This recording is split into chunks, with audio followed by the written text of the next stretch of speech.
कहानी की शुरुआत में हमें एक छोटा सा बच्चा दिखाया जाता है जिसका नाम डिकी होता है। बच्चा एक नॉर्मल से स्कूल में पढ़ता है और हमेशा ही अपने सपनों की दुनिया में खोया रहता है। इसके जूते भी काफी गंदे हैं और स्कूल आने से पहले इसने अपना मुंह भी नहीं धोया। फिर तभी एक टीचर इसके सामने आते हैं और पूछते हैं कि स्कूल आने से पहले तुमने अपने जूते साफ क्यों नहीं किए, जिस बात पर वो इसे डांटते भी है कि तुम ऐसे उठकर आ गए हो स्कूल, तुम्हें अपनी सफाई का ख्याल रखना चाहिए। फिर तभी यहाँ एक प्यारी सी फीमेल टीचर भी आती है जिस टीचर से कहती है इस बच्चे को मैं संभालती हूँ, आप बेशक चले जाएं। जो सुनकर वो पहले वाला टीचर यहाँ से चला जाता है। फीमेल टीचर बच्चे से पूछती है तुम ऐसी हालत में स्कूल क्यों आए हो, जिस पर बच्चा बड़ी मासूमियत से कहता है कि मेरी मॉम नहीं है और ना ही कोई ऐसा है जो मुझे अपना ख्याल रखने के तरीके सिखाए। ये सुनकर टीचर को उस पर तरस आता है। वो उसका चेहरा साफ करते हैं और उसे क्लास में जाने का कहती है। Thank you miss yuan.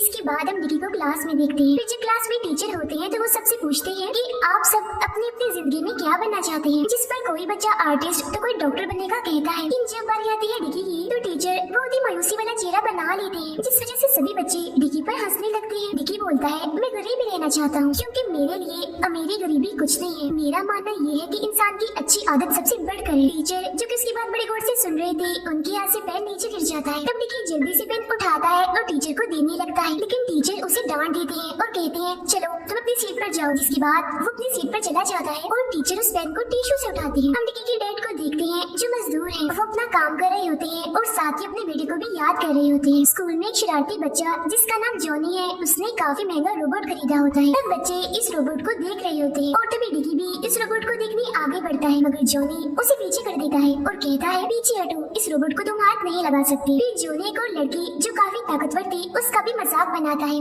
You're gonna eat yourself to death. जिस पर डिकी उसे ऐसा करने से मना करता है कि तुम्हें ऐसे किसी का भी मजाक नहीं उड़ाना चाहिए। अब वो लड़की तो रोते रोते यहाँ से चली जाती है, पर डिकी उसके पास जाता है और चुप करवाते हुए उसे दोस्ती कर लेता है। डिकी के डैड अपनी मजदूरी कर रहे होते हैं, उनका काम बहुत ही मुश्किल होता है। तभी एक आदमी उनके पास आकर कहता है आप ही काम छोड़ दीजिए, मगर वो कहते हैं नहीं मैं ये काम करूँगा क्योंकि मैंने अपने बेटे के लिए बिजली का पंखा खरीदना है जो हमारे घर नहीं है। फिर रात को वो पंखा खरीद कर घर लाते हैं और डिकी को दिखाते हैं। डिकी उसे देखकर खुश होता है, मगर बदकिस्मती से वो चल ही नहीं रहा था, इसीलिए आज रात फिर इन्हें गर्मी में ही गुजारनी पड़ती है। दोनों दीवार पर चलने वाले कीड़े मकोड़ों को भी मारते हैं। वो एक दूसरे से बहुत प्यार करते हैं क्योंकि उनका एक दूसरे के अलावा इस दुनिया में कोई नहीं होता। एक दिन टीवी पर खबर सुनते हैं कि आसमान में बहुत ही अजीब चीज देखी गई है। कुछ लोगों का कहना है कि ये कोई उड़ने वाली चीज है। कुछ दिन के बाद वो दोनों एक मॉल में जाते हैं जहाँ डिकी अपने डैड को कहता है कि मुझे भी वो खिलौना चाहिए, यानी वही रोबोट जो शरारती बच्चे के पास था। लेकिन उसके डैड वो खिलौना नहीं खरीद सकते थे क्योंकि उनके पास पैसे नहीं थे। लेकिन डिकी काफी जिद करता है कि मुझे ये चाहिए ही चाहिए, जिस वजह से उसके डैड उसे मारते हैं और ये रोता हुआ मॉल से बाहर चला जाता है, जहाँ वो टीचर भी थी जो उसे समझाते हैं कि तुम अपने डैड को तंग मत किया करो, उनकी हर बात माना करो, उनके पास जो कुछ भी होता है वो तुम्हें जरूर देते हैं क्योंकि वो आपके पापा हैं, आपका भला ही चाहते हैं। फिर रात को हम डिकी के डैड को एक ऐसी जगह पर देखते हैं जहाँ टूटी हुई फालतू चीजें फेंक दी जाती थी। वो उन चीजों में काम की चीजें ढूंढ रहे होते हैं। कुछ देर के बाद उनके पीछे एक अजीब सी चीज आहिस्ता से ऊपर उठती है। यहाँ बड़ा एक टीवी भी अपने आप ही चल पड़ता है। फिर जब वो घर आते हैं तो डिकी से कहते हैं मेरा बेटा नाराज है, मैं आपके लिए कुछ लाया हूँ। वो दरअसल उन चीजों में से इसके लिए एक खिलौना लाई थी, मगर वो इस खिलौने को लेने से मना कर देता है क्योंकि उससे अपनी बेइज्जती याद थी जो इसके डैड ने इसकी मॉल में की थी। वो अभी भी अपने डैड से नाराज था। फिर जब उसके डैड सो जाते हैं तो वो उठता है और उस खिलौने को ढूंढने लगता है क्योंकि वो ये देखना चाहता था कि उसके डैड क्या लाए हैं उसके लिए। वो खिलौना इसे मिल जाता है जो एक हरे रंग की बॉल होती है। अगले दिन स्कूल जाकर वो अपने दोस्तों को भी वो हरे रंग की बॉल दिखाता है, मगर तभी जॉनी के दोस्त इसका मजाक बनाने लगते हैं। अपना मजाक सुनकर उसे गुस्सा आ गया था और अब ये भी उन लड़कों से लड़ने के लिए तैयार था, मगर जॉनी एक ताकतवर लड़के को बुलाता है डिकी को मारने के लिए। अब डिकी जानता था कि वो इस बच्चे से नहीं लड़ सकता, इसीलिए वो अपनी दुश्मनी को साइड पर रखकर उसे सलाम करता है। लेकिन जैसे ही इस ताकतवर लड़के से हाथ मिलाता है तो वो इसे काफी दूर फेंक देता है। जब ये घर आता है तो इसके डैड इसकी हालत देखकर इसे डांटते हैं। उन्हें पता चल गया था कि ये किसी से लड़कर आ रहा है, इसीलिए वो कहते हैं मैं आइंदा ना देखूं कि तुम किसी से लड़े हो। फिर वो उससे पूछते हैं अच्छा बताओ लड़ाई की क्या वजह थी, जिस पर वो इन्हें वही हरे रंग की बॉल दिखाता है। वो खुद भी जब उस बॉल को देखता है तो उसे ऐसा लगता है जैसे इस बॉल में कोई चीज है। वो चीज बार बार उसे दिखाई दे रही थी, मगर वो समझ नहीं रहा था कि ऐसा क्यों हो रहा है। उसे ऐसा लग रहा था कि शायद इसमें कोई भूत है। वो डर रहा होता है, इसीलिए आधी रात को चीखने लगता है।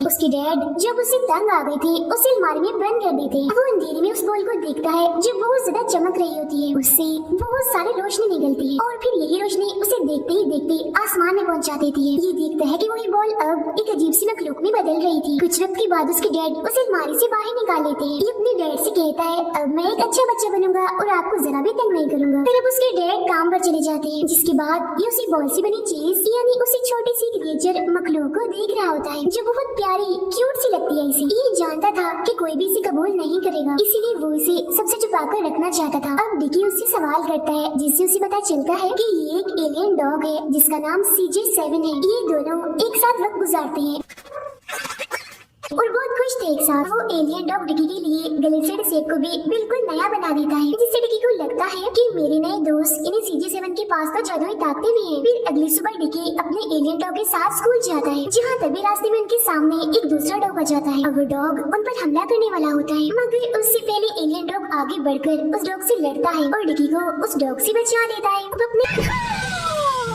एलियन दोस्त को इतना ताकतवर पाकर डिकी बहुत खुश होता है और ये देखकर तो उसके अंदर भी एक हौसला सा आ गया था। आज डिकी का पेपर था। ये वॉशरूम जाता है और अपने दोस्त से कहता है कि कुछ ऐसा करो कि मेरा पेपर बहुत अच्छा हो। ये सुनकर उसका एलियन दोस्त अपने काम पर लग जाता है और इसके लिए खास किस्म की ऐनक बनाता है, जिसे फौरन ही डिकी पहन लेता है। उसका एलियन बताता है कि इस ऐनक को पहनकर तुम अच्छे नंबर हासिल कर सकते हो, ये तुम्हारी बहुत मदद करेगी। जब ये पेपर के दौरान ऐनक पहनता है तो ऐनक में से अजीब तरह के छोटे छोटे जादुई मच्छर निकलते हैं और ये मच्छर पूरी क्लास में फैलकर बच्चों के पेपर्स को चेक करते हैं और सभी सवालों के जवाब आकर डिकी को बता देते हैं। फिर अगले दिन जब रिजल्ट आता है तो इसे पता चलता है कि पेपर में पहली बार उसके इतने अच्छे नंबर आए हैं, जिससे ये बहुत खुश था और उसके टीचर भी काफी हैरान थे, इसने कैसे इतने अच्छे नंबर ले लिए। उन्हें शक होने लगता है, इसीलिए वो कहते हैं कि लाओ मुझे अपनी ऐनक चेक करवाओ। और जब ये ऐनक टीचर की तरफ फेंकता है तो उनका चेहरा जलकर काला हो जाता है। इसके बाद उनका जिस्मानी टेस्ट होता है और एक बार फिर डिकी अपने एलियन से मदद मांगता है। इस बार वो उसे खास किस्म का जूता देता है, जिससे पहनकर डिकी इतना ऊंचा जंप करता है कि मशीन को ही तोड़ देता है। और जब मुकाबला आता है तैरने का तो ये सबसे तेज तैरता है। अपनी ताकतों से तो ये अपने सभी टीचर्स को भी हैरान करता जा रहा था। सभी से पकड़ने की कोशिश भी करते हैं, मगर ये इतना तेज था कि किसी के भी हाथ नहीं आ रहा था, बल्कि इसकी ताकतें इसे आसमान में ले जा रही थी। मगर तभी उसे पता चलता है कि ये सब तो उसका बस एक सपना था। फिर जब ये आंखें खोलता है तो अपने सामने CJ7 को ही पाता है और सोचने लगता है कि इसका सपना सच होने वाला है। अभी बड़े जज्बे से स्कूल जाता है और जैसा कि इसने सपने में देखा था, इसके सामने सच में डॉग आ जाता है। अब इसे पता था कि इसका एलियन इसे मार भगाएगा, मगर जैसे इसने सपने में देखा था ऐसा कुछ नहीं होता, यानी कि इसका एलियन तो खुद डॉग से मार खा लेता है। जिसके बाद ये और इसका एलियन जख्मी हालत में स्कूल पहुंच जाते हैं।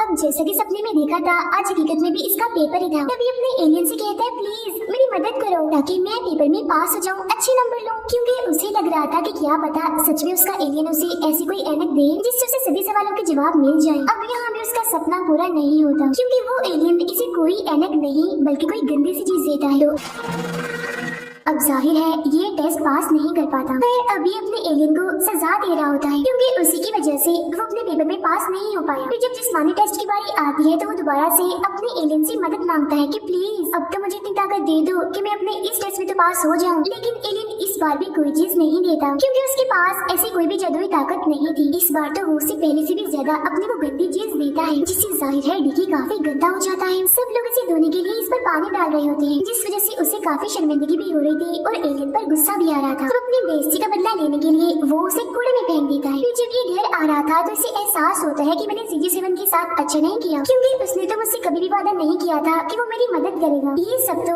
बस मैंने खुद ही सोच रखा था। इसीलिए वो वापस दौड़ता है अपने दोस्त को लेने के लिए, मगर तब तक कूड़े वाली गाड़ी उसके दोस्त को वहाँ से उठाकर ले जा चुकी थी। इस बात से वो बहुत दुखी होता है और रोते रोते घर जाने लगता है। घर पहुँचकर ये देखता है कि उसका एलियन दोस्त तो पहले ही घर आ चुका है। अब ये दोनों एक दूसरे से मिलते हैं, काफी खुश थे। फिर ये अपने दोस्त से वादा करता है कि मैं तुम्हें कभी नहीं छोड़ूंगा। फिर इसके डैड इस एलियन को चेक करने लगते हैं और पूछते हैं क्या इसके अंदर कोई बैटरी है, ये चलता कैसे है, काम कैसे करता है। फिर आधी रात को इसका एलियन दोस्त उसी पंखे को अपनी जादुई ताकत से ठीक कर देता है, जो हमने पहले देखा था कि चल नहीं रहा था। तो इसका मतलब ये था कि उसके अंदर जादुई ताकत मौजूद थी। ऐसा वो इसीलिए करता है ताकि वो दोनों आराम से सो सके और इन्हें गर्मी न लगे। लेकिन क्योंकि उसने अपनी बहुत सारी ताकत लगा दी थी इस पंखे को ठीक करने में, इसीलिए वो काफी थक गया था। फिर अगले दिन जब डिकी स्कूल जाता है तो जॉनी इसके रास्ते में आ जाता है। जॉनी के साथ इसके बाकी दोस्त भी थे और अब वो डिकी से उसका एलियन लेना चाहती थी। वो अपने दोस्त को बचाने की कोशिश करता है, मगर जॉनी से वो एलियन ले लेता है। वो सब औजारों से इस एलियन को चेक करने, इसका जायजा लेना चाहती थी। जब डिकी उसे रोकता है तो जॉनी उसे मारने लगता है, लेकिन खुशकिस्मती से यह वही ताकतवर लड़की आ जाती है जो अब डिकी की दोस्त थी। तो अब यहाँ वो ताकतवर लड़का और लड़की आपस में लड़ते हैं। इस लड़ाई में डिकी की दोस्त यानी वो ताकतवर लड़की जीत जाती है। बच्चों के टीचर जब इन्हें लड़ता हुआ देखते हैं तो कहते हैं कि मैं तुम लोगों से बहुत गुस्सा हूँ और अब तुम्हें सजा दे रहा हूँ। सजा ये है कि तुम्हें एक जगह पर खड़े रहना है। तभी पौधों के पीछे डिकी CJ7 को देखता है जो भागकर डिकी के पास आता है। ये देखकर सभी काफी हैरान रह जाते हैं कि आखिर कैसे एक इंसान और खिलौने में इतना अच्छा ताल्लुक बन गया है। कैसे ये दोनों एक दूसरे के अच्छे दोस्त बन गए हैं। उधर डिकी के डैड अपने सभी वर्कर्स को बताते हैं कि मेरे बेटे ने अपने पेपर में बहुत अच्छे नंबर लिए, मगर कोई भी उनकी बातों में दिलचस्पी नहीं लेता। तभी उसके डैड के बॉस आकर बताते हैं कि तुम्हारे बेटे ने कोई अच्छे नंबर नहीं लिए, बल्कि उसने खुद ही 0 को 100 बना लिया है और तुमसे झूठ बोला है। ये सुनकर उसके डैड को यकीन नहीं आता, इसीलिए उनके बॉस के साथ लड़ाई हो जाती है। इस लड़ाई की वजह से उसके डैड को अब इस जॉब से निकाल दिया जाता है। इसके बाद वो सोचते हैं कि इस बारे में मुझे अपने बेटे से जरूर पूछ लेना चाहिए, क्या पता बॉस ठीक कह रही हूँ और मेरे बेटे ने सच में खुद ही 100 नंबर बना लिए हों। तब उसके डैड डिकी से जाकर पूछते हैं, You got a 0 and you changed it to 100. वो अपने डैड के सामने अपनी गलती मानता है और कहता है कि जी पापा, मैंने नंबर चेंज किए थे ताकि आपका दिल न टूटे। जिस पर उसके डैड को गुस्सा आ जाता है। वो कहते हैं कि मैं इतनी मेहनत करता हूँ ताकि तुम्हारी फीस भर सकूं और तुम मेरे साथ झूठ बोलते हो, मुझे पागल बनाते हो। तुम्हें अंदाजा भी है कि पढ़ाई कितनी अच्छी चीज है और ये एक ऐसी चीज है जो हमें गुर्बत से निकाल सकती है। फिर वो उसे सजा देने के लिए कहते हैं कि मैं तुमसे तुम्हारा CJ7 ले लूंगा। वो फिर ऐसा ही करते हैं, उससे उसका CJ7 ले लेते हैं, जिस पर इसे भी बहुत गुस्सा आता है।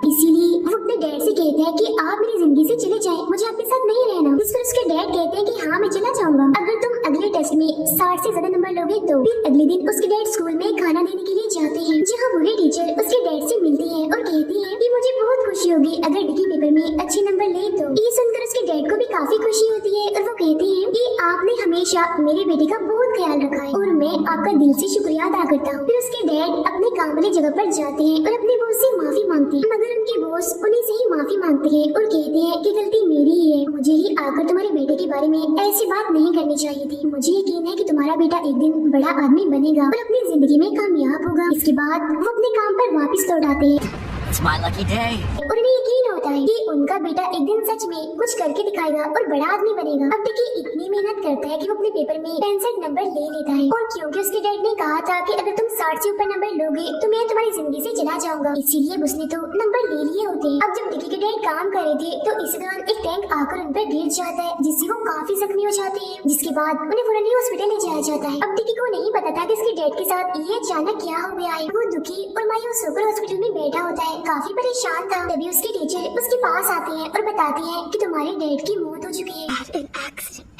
ये सुनकर डिकी पूरी तरह से टूट जाता है क्योंकि उसके डैड के अलावा उसका इस दुनिया में कोई नहीं था। फिर CJ7 खुद को आजाद करके उसके डैड के पास जाता है। वो अपने जिस्म से ताकत निकाल कर उसके डैड को दोबारा से जिंदा कर देता है। इसके बाद हम देखते हैं कि डिकी अपने डैड के साथ है क्योंकि वो दोबारा जिंदा जो हो गया था। अपने डैड को दोबारा पाकर वो बहुत खुश होता है और उन्हें गले से लगा लेता है। डिकी रोकर उनसे माफी मांगता है और कहता है कि आज के बाद मैं मेहनत करूंगा और आपकी सारी बातें भी मानूंगा। और CJ7 जिसने इतनी ताकत लगाई थी वो काफी थक गया था, जिसके बाद वो कमजोर पड़ता पड़ता बेहोश हो जाता है, मतलब कि अब वो चलना बंद हो गया था। डिकी हर कोशिश करता है ताकि वो उसे होश मिला सके और वो दोबारा चल जाए, मगर ऐसा कुछ भी नहीं होता। इसके बाद वो अपने एलियन दोस्त को ऐसे ही अपने पास रख लेता है क्योंकि उसे यकीन होता है कि एक ना एक दिन उसका दोस्त दोबारा ठीक हो जाएगा। स्कूल में भी सब कुछ ठीक हो गया था और उस ताकतवर लड़के और उस लड़की की दोस्ती हो जाती है। डिकी को अभी भी यकीन था कि एक ना एक दिन वो अपने दोस्त की आवाज दोबारा जरूर सुनेगा। फिर तभी वो आसमान में एक स्पेसशिप देखता है जिससे उसके दोस्त में जान आने लगती है, जिससे डिकी खुश हो जाता है क्योंकि उसे ऐसा लग रहा था कि शायद मेरा दोस्त दोबारा से काम करना शुरू कर देगा। तभी हम देखते हैं कि प्यारी सी क्यूट सी चीज जिसके दोस्त के जैसी ही थी वो उसके पास आ रही होती है। ये भी दरअसल एक CJ7 ही थी और ये अकेली नहीं बल्कि इसके पीछे हजारों CJ7 थे। ये असल में अचानक से हमारी जमीन पर आ गए थे। इसी के साथ ये फिल्म यहीं पर खत्म हो जाती है।